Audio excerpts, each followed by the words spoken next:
এদিকে তাকাবে তো, সামনে দিকে তাকাও। হ্যাঁ, ঠিক আছে ঠিক আছে। দেখো আমাদের সানুদি এখানে এখন আছে। আজ আমি বারাসাত গিয়েছিলাম, ওখানে সানুদির সাথে দেখা। উনি বহুদিন আগে আমাদের এরিয়াতে মানসিক ভারসাম্যহীন হয়ে ঘুরে বেড়াতেন। উনি এখন বারাসাতে এক বৃদ্ধাশ্রমে রয়েছে। চলো ওনার মুখ থেকে কিছু শুনে নেওয়া যাক। এদিকে তাকাবে তো, সামনে দিকে তাকাও। হ্যাঁ, ঠিক আছে ঠিক আছে। খাওয়া হয়ে গেছে? ভালো।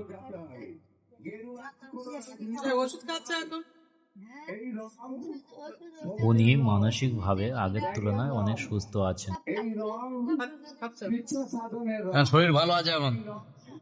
ঠিক আছে। আমি এই প্রতিষ্ঠানে এসে আমি আমার অন্তর থেকে শ্রদ্ধা নিবেদন করি। মহারাজ আমাকে বলেছেন যে এখানে